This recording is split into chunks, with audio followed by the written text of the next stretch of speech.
Mi nombre es Caroline Parker. Tengo 34 años y vivo en una elegante casa de techo blanco en un tranquilo vecindario suburbano de Austin, Texas. Desde afuera, cualquiera probablemente pensaría que estoy viviendo una vida de ensueño. Una casa con un jardín de rosas que florece todo el año, un esposo apuesto y un papel de ama de casa a tiempo completo. He dedicado con orgullo más de 10 años a cuidar cada rincón de este hogar. Mi esposo, Thomas Parker, tiene 38 años y trabaja como director de ventas para una gran compañía farmacéutica. Es alto, con el cabello castaño cuidadosamente arreglado y una sonrisa segura que fácilmente encanta a cualquiera que lo conozca por primera vez. En los primeros días de nuestro matrimonio, pensé que era verdaderamente afortunada. Thomas era galante, ambicioso y siempre sabía cómo agradar a la gente. Cada vez que venían amigos, solían bromear: Caroline realmente consiguió un tesoro. Agárralo fuerte. En ese entonces, yo solo sonreía, creyendo que nuestro amor siempre sería lo suficientemente fuerte como para resistir cualquier tormenta. Nos enamoramos y nos casamos después de casi 2 años de noviazgo. Al principio, estaba llena de esperanza de tener un hogar perfecto donde las risas de los niños llenaran las mañanas. Pero con el paso de los años, las ansiosas esperas en las salas de clínicas, los fríos resultados médicos y los tratamientos fallidos fueron drenando poco a poco esa esperanza. Pasé 4 años sometiéndome a tratamientos de fertilidad, probando de todo, desde la medicina oriental hasta la occidental, solo para finalmente rendirme cuando el último médico suspiró y dijo: todo está en manos del destino. Al inicio, Thomas me animaba mucho. Me tomaba de la mano y decía: mientras te tenga a ti, me siento completo. Pero aún recuerdo vívidamente los momentos en los que se quedaba en silencio mirando al hijo del vecino jugar en el patio. Sus ojos se llenaban de algo que nunca expresó en palabras. Y esa mirada se sentía como pequeñas raspaduras silenciosas en mi corazón. Todo cambió por completo después de que mis padres fallecieron. Mi padre murió de un derrame cerebral y, apenas 3 meses después, mi madre también nos dejó tras una larga enfermedad. Esa pérdida me dejó vacía, pero también me empujó al papel de única heredera del legado que mis padres habían construido con tanto esfuerzo. Una pequeña pero sólida empresa inmobiliaria junto con varios apartamentos y ahorros que nunca había esperado. Ese dinero fue suficiente para que Thomas y yo eleváramos nuestro estilo de vida. Nos mudamos a nuestra actual casa, compramos una nueva SUV y viajábamos al menos 2 veces al año a resorts de lujo en Florida o California. Empecé a notar que la mirada de Thomas cambiaba, no tanto hacia mí, sino hacia todo lo que me rodeaba. Fue entonces cuando sentí por primera vez una vaga inquietud que no podía nombrar. La gente a nuestro alrededor todavía nos veía como la pareja perfecta. Las glamorosas fotos en redes sociales, las fiestas con vinos costosos, los comentarios llenos de envidia y buenos deseos cada vez que publicaba algo. Todo era como un telón que cubría las noches en las que me quedaba despierta escuchando mis propios suspiros solitarios. A veces me preguntaba: ¿podría la abundancia material estar erosionando silenciosamente algo que una vez se sintió tan sólido entre nosotros? Pero luego me tranquilizaba diciéndome que quizás solo estaba siendo demasiado sensible. Thomas aún parecía ser el hombre ideal a los ojos de nuestros amigos. Seguía diciendo palabras dulces frente a los demás. Pero no podía evitar notar la creciente distancia en sus gestos, las veces que sonreía, pero sus ojos ya no tenían aquella cálida luz que alguna vez conocí. Y dentro de esta casa completamente equipada, a veces me sentía como una extraña en mi propia vida. Jamás esperé que la fortuna que consideré un regalo del destino fuera lo que me arrastraría hacia una corriente oculta que nunca vi venir. En los meses posteriores a nuestra mudanza a la nueva casa, comencé a notar más cambios en Thomas. Ya no parecía ansioso por volver a casa. Las cenas acogedoras que solían ser nuestra rutina fueron reemplazadas por mensajes cortos: estoy ocupado con el trabajo. No me esperes para cenar. Al principio intenté convencerme de que era solo una etapa difícil en el trabajo. Pero con el tiempo, sus explicaciones se volvieron tan repetitivas que sonaban vacías, y no podía evitar que mi corazón se apretara con una creciente sensación de inquietud. En estos días, Thomas llegaba tarde a casa casi todas las noches. Muchas veces no era hasta que el reloj marcaba las 10 de la noche cuando entraba por la puerta, luciendo cansado, pero curiosamente con los ojos brillando de una extraña emoción. Algunas noches, cuando le preguntaba suavemente, ¿todo está bien en el trabajo? Thomas me daba una leve sonrisa y respondía, son solo muchos proyectos nuevos. No te preocupes. Pero la indiferencia en su tono solo aumentaba mi ansiedad. Lo que más me inquietaba era su teléfono. Thomas ya no lo dejaba sobre la mesa como antes. Siempre lo mantenía consigo, y cuando recibía una llamada, salía rápidamente al balcón o bajaba al garaje, evitando mi mirada. A veces lo escuchaba hablar en un tono tan bajo que era casi un susurro. Antes solía compartir todo conmigo, incluso llamadas de trabajo o charlas casuales con colegas. Una vez, cuando salí inesperadamente al balcón, colgó la llamada de inmediato y fingió calma. Era un cliente. Un contrato importante para mañana. Pero yo había escuchado claramente una voz femenina al otro lado, acompañada de una risa suave. No sonaba como ninguna clienta que él hubiera mencionado antes.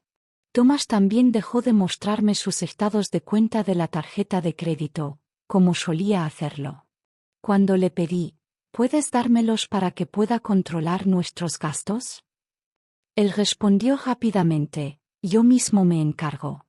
No quiero mezclarlo con la tarjeta de la empresa. Es demasiado lío. Su rostro mostró un destello de irritación que me dejó helada. Era la primera vez en nuestro matrimonio que parecía molesto cuando le preguntaba sobre las finanzas, algo que siempre habíamos acordado manejar con total transparencia. Comencé a sentirme perdida en mi propio hogar. Pasaba largas noches sola en la sala, observando las luces de los autos en la calle y preguntándome, ¿sigue siendo Thomas el hombre que me juró estar a mi lado toda la vida? Me repetía a mí misma que debía confiar en él, darle tiempo. Pero noche tras noche, la duda dentro de mí crecía como una nube oscura que no podía disipar. Un fin de semana, Thomas inesperadamente me llevó a una fiesta de la empresa, un evento que ya casi no mencionaba como solía hacerlo antes. El ambiente brillaba con luces doradas y música suave. Thomas reía y conversaba con todos como si nada estuviera mal. Yo intenté integrarme, diciéndome a mí misma que debía soltar mis sospechas. Pero entonces, mientras estaba sola cerca de la barra de vinos, escuché accidentalmente una conversación entre Thomas y un colega. Thomas se inclinó hacia esa persona, bajando la voz. El proyecto en San Antonio está casi terminado. Después de eso, tendré más libertad. El colega rió en voz baja. ¿Realmente eres discreto con eso? ¿No dejaste ninguna huella? Thomas dio un sorbo de vino, sus ojos brillando con algo que no supe distinguir si era preocupación o emoción. No te preocupes, todo está bajo control. ¿San Antonio? Nunca había escuchado a Thomas mencionar ningún proyecto allí. Esa ciudad está a más de 100 millas de Austin. No era un lugar donde él soliera trabajar. Mi corazón latía con fuerza, intentando contener la oleada de ansiedad que me invadía. Esa noche, de camino a casa, Thomas tomó mi mano, aún el esposo gentil que todos admiraban. Pero yo ya no sentía ningún calor en esa mano, y sabía que la duda en mi corazón ya no podía ser ignorada. Creí que estaba lo suficientemente tranquila para enfrentar los cambios en Thomas, pero entonces una llamada de mi mejor amiga, Allison, reavivó el fuego de sospecha que había intentado apagar en los últimos días. Allison había sido mi amiga desde la universidad y ahora trabajaba en una empresa de medios en Houston. Ese día, justo cuando dejaba mi taza de té sobre la mesa, sonó el teléfono. Su voz llegó con un tono vacilante, pero llena de preocupación. Caroline, necesito decirte algo. La semana pasada estuve en un viaje de negocios en San Antonio. No estoy del todo segura, pero vi a Thomas. Me quedé helada, apretando con fuerza el teléfono. ¿Qué dijiste? Me repetía a mí misma que quizá estaba equivocada, pero era definitivamente Thomas. Estaba sentado en un pequeño café cerca de la estación de autobuses con una mujer rubia, más joven que tú. Se veían bastante cercanos. No quiero sacar conclusiones apresuradas, pero no me dio buena espina en absoluto. Sentí la garganta cerrarse, mi corazón latiendo tan fuerte que parecía que iba a estallar en mi pecho.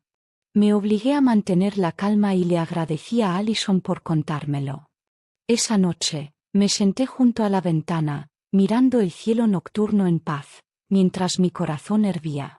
Tantas preguntas me invadían a la vez. ¿Quién era esa mujer? ¿Por qué Thomas me ocultaba esto? ¿Y por qué todo parecía coincidir con las señales que había visto todo este tiempo?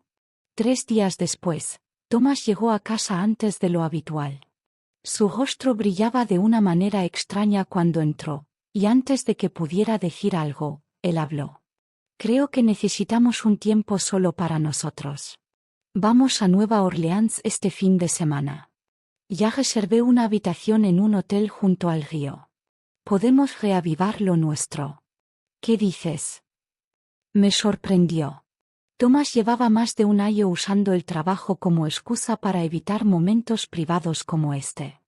Esa repentina propuesta me hizo sentir al mismo tiempo feliz y nerviosa.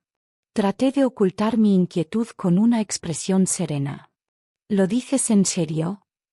Thomas me abrazó, apoyando su mejilla en mi cabello, con una voz cálida, pero extrañamente sentí un escalofrío. Te amo. Eso es todo lo que necesitas recordar, Caroline. Su mirada era profunda cuando me observó, pero de alguna manera vi en ella algo que me resultó inquietante, como una sombra que no podía descifrar. La noche antes del viaje no pude dormir. Cuando Thomas finalmente se quedó dormido, me senté en silencio bajo la tenue luz de la lámpara. Por impulso, abrí su maletín, ese que siempre mantenía cerca. No tenía intención de invadir la privacidad de mi esposo, pero algo en mi interior me empujaba a buscar la verdad. Dentro, además de su computadora portátil y su cuaderno, encontré una carpeta gruesa con una cubierta azul pálido. Mi mano temblaba mientras la sacaba. Austin Mental Wellness Center, expediente médico. Las palabras impresas en la portada me dejaron paralizada. Mi corazón latía con furia mientras hojeaba las primeras páginas. Eran términos médicos complicados y gráficos desordenados con marcas rojas que no entendía. Pero una sección captó mi atención. Nombre: Caroline Parker. Evaluación preliminar: síntomas consistentes con trastorno delirante. La vista se me nubló. No me atreví a leer más. Volví a doblar el expediente y lo guardé exactamente como estaba. Me derrumbé en el suelo del dormitorio, con lágrimas deslizándose por mi rostro, pero sin atreverme a hacer ruido. De pronto, los recuerdos comenzaron a invadirme: la distancia de Thomas, las noches en que llegaba tarde, las llamadas misteriosas, sus palabras de esa tarde. Eso es todo lo que necesitas recordar. Te amo. Ya no sabía qué era verdad y qué era mentira. ¿El viaje a Nueva Orleans? ¿Era realmente una escapada para sanar, o el comienzo de algo mucho peor de lo que podía imaginar? El viaje a Nueva Orleans comenzó bajo la suave luz del sol de la mañana, pero el ambiente en el auto era inusualmente pesado.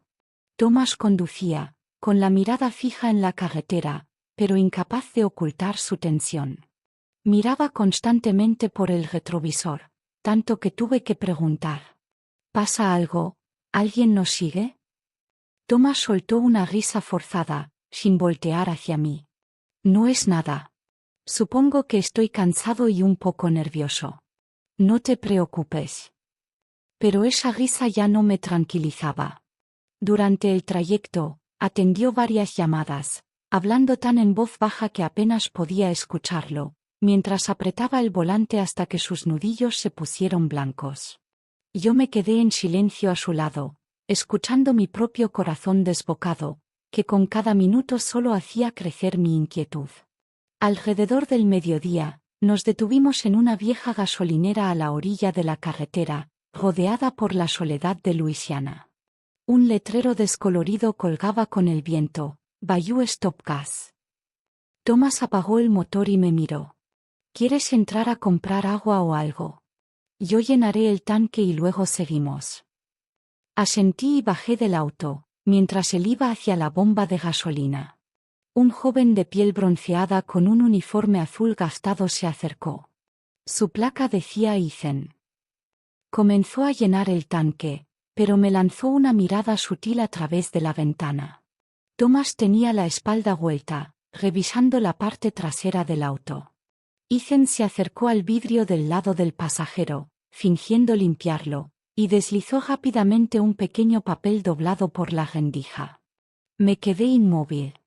No dijo nada, solo movió ligeramente la cabeza en señal de seriedad y se alejó como si nada hubiera pasado. Miré hacia Thomas, seguía inclinado, revisando las llantas, sin darse cuenta. Con manos temblorosas, abrí el papel bajo el amparo del tablero. Tienes que salir de aquí ahora mismo. Él te está mintiendo. No preguntes. No dudes. Sentí mi corazón retumbar con tanta fuerza que parecía ahogarme. Todo mi cuerpo se enfrió. Respiré hondo, intentando mantener la calma. Thomas regresó con voz ligera, como si nada.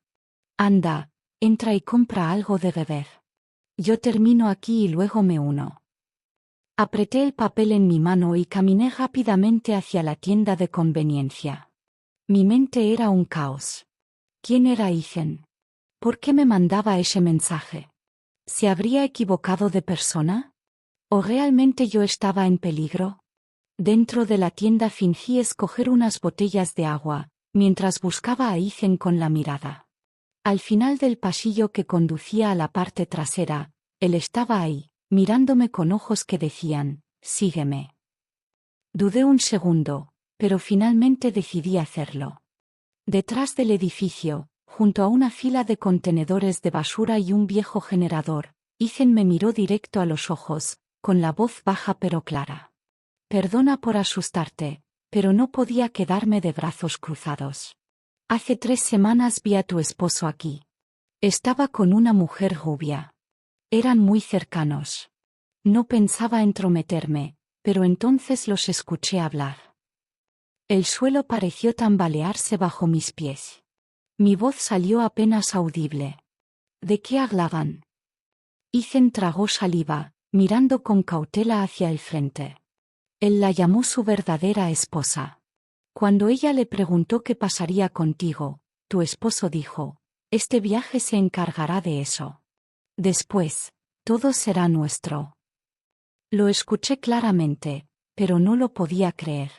Y esta mañana, cuando vino a repostar solo, llamó a alguien y dijo: ya está lista toda la documentación de ingreso al hospital. Ella no tendrá más oportunidades.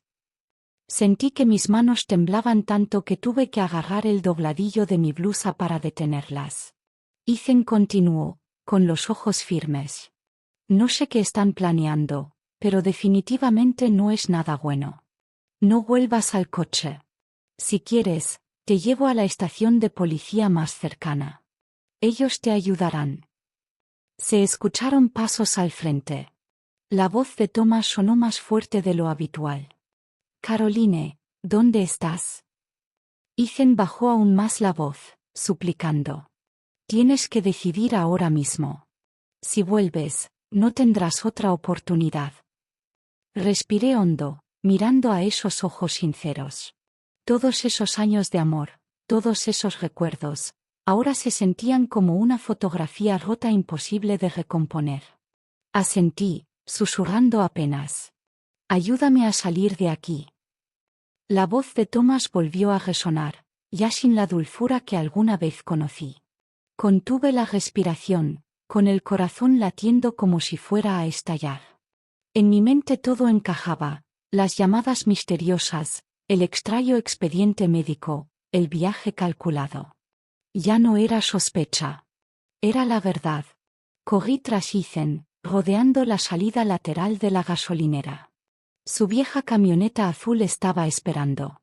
Ethan abrió la puerta y murmuró con urgencia. Rápido, no mires atrás.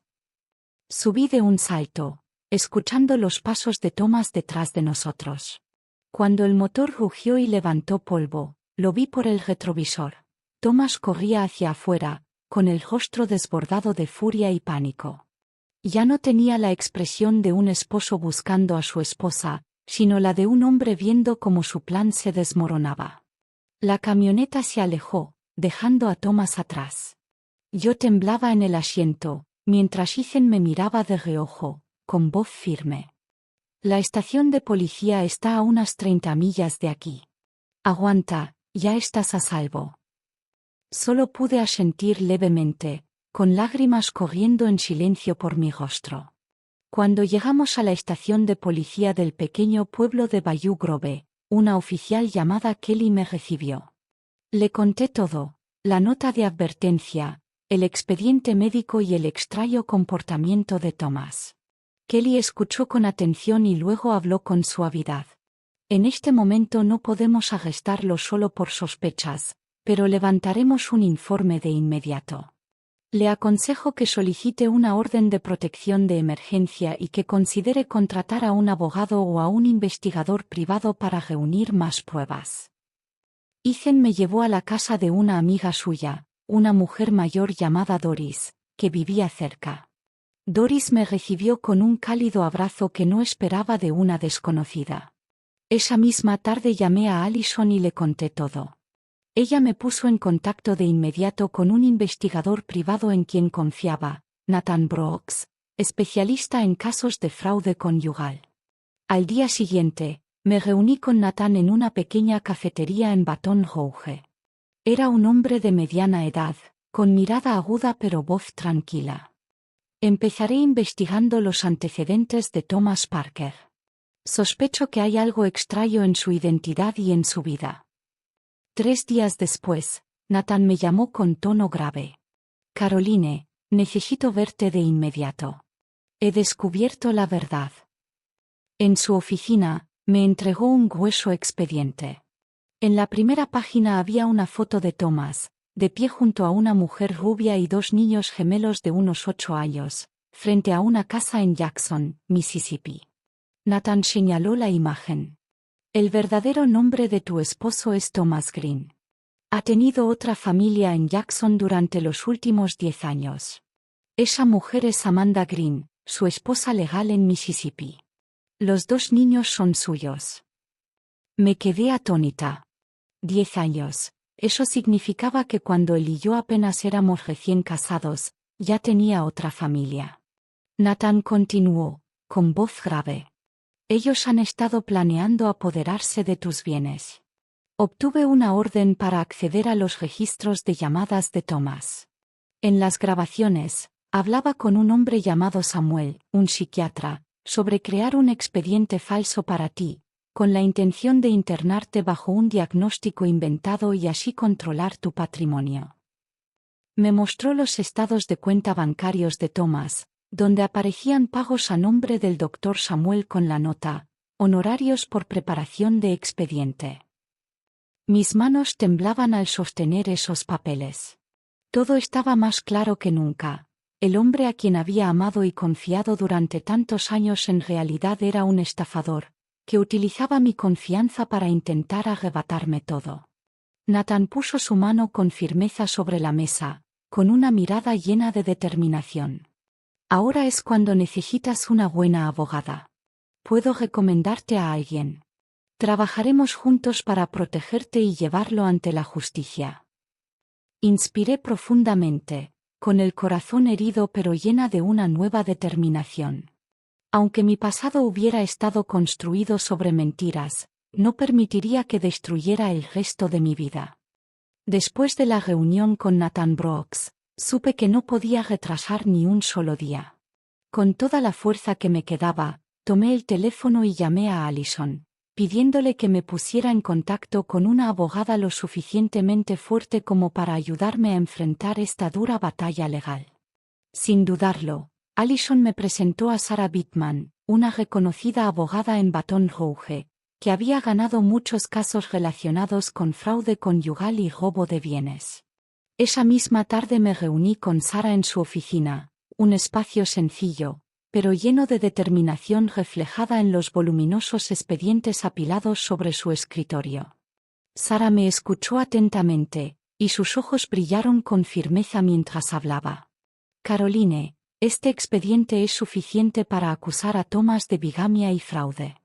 Lo primero que debemos hacer es solicitar de inmediato una orden para congelar todas las cuentas conjuntas e individuales y así evitar cualquier movimiento financiero. Con el apoyo de Sarah y Nathan, firmé rápidamente todos los documentos necesarios. Apenas 2 días después, el tribunal aprobó la orden de congelar las cuentas y los bienes inmuebles que Thomas había coadministrado conmigo. Al mismo tiempo, Sarah presentó oficialmente cargos ante las autoridades de Luisiana y Mississippi, los 2 lugares donde Thomas había operado bajo su falsa identidad. La tormenta había comenzado. Thomas seguramente jamás imaginó que yo podría actuar con tanta rapidez y determinación.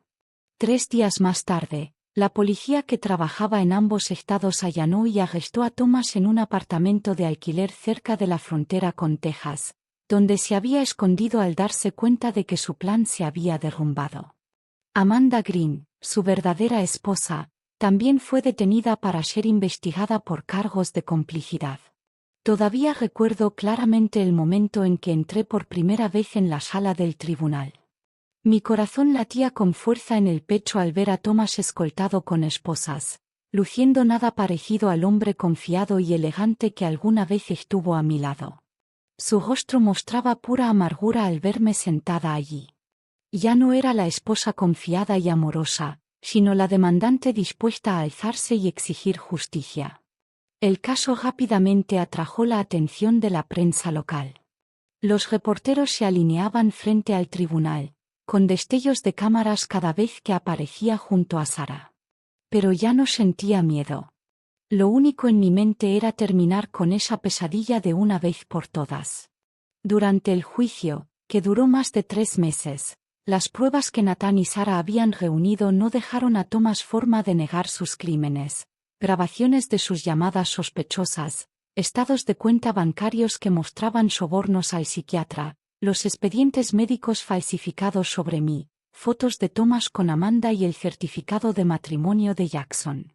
Todo fue presentado ante el tribunal. Al final, llegó el veredicto. El acusado Thomas Green es sentenciado a 7 años de prisión por bigamia y fraude patrimonial. Amanda Green es sentenciada a 3 años de prisión como cómplice. Al escuchar esas palabras, sentí que todo mi cuerpo se aligeraba. Apreté con fuerza la mano de Sarah, mientras las lágrimas caían en silencio, no de dolor, sino de saber que había hecho lo correcto. Thomas no me miró ni una sola vez cuando se lo llevaron. Quizás entendió que, al final, los mentirosos no pueden ganar para siempre. Decidí vender la casa que guardaba tantos recuerdos falsos. Con ese dinero, y con los bienes que logré conservar, me mudé a un pequeño pueblo costero cerca de Mobile, Alabama, un lugar tranquilo y alejado de todos los recuerdos dolorosos. Mi nueva casa era modesta, pero por primera vez en años, realmente sentí que pertenecía allí. En las mañanas me sentaba en el porche, tomando café caliente y escuchando el sonido de las olas rompiendo en la orilla. La luz del sol brillaba sobre el mar como un recordatorio. A partir de ahora, empezaría de nuevo, sin miedo y sin confusión. En esos primeros días en el pueblo costero de Mobile, Alabama, viví en silencio, dedicándome a sanar las heridas que había evitado enfrentar durante tanto tiempo. Cada mañana, me sentaba en el porche contemplando el mar azul infinito, escuchando las olas y los gritos de las gaviotas. Una tarde, mientras caminaba por el centro del pueblo, vi un cartel pegado fuera de la biblioteca. Grupo de apoyo para víctimas de fraude conyugal y abuso emocional. Compartamos y sanemos juntos. No sé por qué, pero me quedé allí parada mucho tiempo. Esa noche no pude dormir, pensando en mujeres como yo, que quizá aún estaban atrapadas en el miedo, incapaces de encontrar una salida. A la mañana siguiente fui al centro comunitario y me inscribí. Por primera vez, frente a un grupo de desconocidas, conté mi historia. Mi voz temblaba mientras hablaba de la traición, del momento en que tuve que elegir entre el amor ciego y la dura verdad. Pero cuanto más compartía, más ligera me sentía. Los ojos brillantes de las mujeres frente a mí, sus gestos de comprensión, sus lágrimas silenciosas, todo eso me dio fuerza. De participante, poco a poco me convertí en una persona de apoyo. Junto con otras miembros, ayudaba a organizar sesiones de intercambio, guiaba a las víctimas a buscar ayuda legal, lo más importante, las ayudaba a redescubrir su propio valor. Cada vez que alguien me decía, gracias a ti, encontré el valor para dejar ese infierno, mi corazón se llenaba de calidez. En medio de esos días, seguí en contacto con Ethan, el joven que me había salvado aquella vez. Ethan se había mudado a Nueva Orleans para terminar su carrera en ingeniería mecánica. A menudo nos escribíamos y a veces hablábamos por teléfono. En cada mensaje suyo había una sinceridad y una bondad que jamás había visto durante todos mis años de falso matrimonio. Una tarde de otoño recibí un mensaje de él. Caroline, acabo de graduarme. Conseguí mi primer trabajo en una empresa de manufactura aquí cerca. Mi mamá quiere invitarte a cenar para agradecerte por confiar en mí aquel día. ¿Puedes venir? Leí el mensaje una y otra vez, sonriendo sin darme cuenta. La verdad era que quienes merecían las gracias eran Ethan y su madre, pues ellos me habían sacado del abismo. Esa noche conduje hasta su casa, una vivienda sencilla en un barrio tranquilo a las afueras de Nueva Orleans. Linda, la madre de Ethan, me recibió con una sonrisa tierna y un abrazo cálido. La cena fue sencilla, pero llena de risas. Hablamos del pasado y del futuro. Ethan, entusiasmado, contaba sobre su nuevo trabajo y su sueño de construir máquinas para ayudar a la comunidad. Linda, con ojos orgullosos, compartió las dificultades de criar sola a un hijo y la tristeza de haber visto alguna vez cómo se aprovechaban de un ser querido. Yo los escuchaba en silencio, sintiendo una paz que no había conocido en mucho tiempo, entre personas sin lazos de sangre ni pasado en común. Allí encontré lo que había anhelado durante años, bondad genuina, corazones sinceros sin agendas ocultas. Al despedirnos, Linda me tomó de la mano con la voz entrecortada por la emoción. Caroline, gracias por no darle la espalda a mi hijo aquel día. Gracias a ti, ha crecido tanto. Apreté suavemente su mano y respondí con sinceridad. Fue Ethan quien me salvó. Y gracias a eso aprendí que la verdadera familia no siempre es la de sangre, sino la de quienes te tratan con todo su corazón. Esa noche, de camino a casa, me detuve en la playa. Abrí la puerta del coche para escuchar mejor las olas. El cielo nocturno brillaba con estrellas, y supe que mi vida realmente había entrado en un nuevo capítulo, un capítulo de libertad, fortaleza y gratitud hacia las almas bondadosas que me habían sacado de la oscuridad. Mirando atrás en mi camino, entendí que lo que parecía el dolor más profundo era en realidad el inicio de una nueva vida llena de significado. De esposa engañada, pasé a reencontrarme conmigo misma, más fuerte, más libre y más consciente de los verdaderos valores de la vida. Aprendí que la familia no necesariamente son quienes comparten tu sangre, sino quienes llegan a ti con sinceridad y bondad. Ahora vivo para sembrar esperanza, caminando junto a aquellas que, como yo, alguna vez se sintieron perdidas. ¿Qué piensas de la historia de Caroline y de su camino de redescubrimiento? Comparte tus pensamientos abajo y cuéntanos cómo te sientes. No olvides seguir el canal Voces del Corazón para más historias inspiradoras sobre la familia y la vida.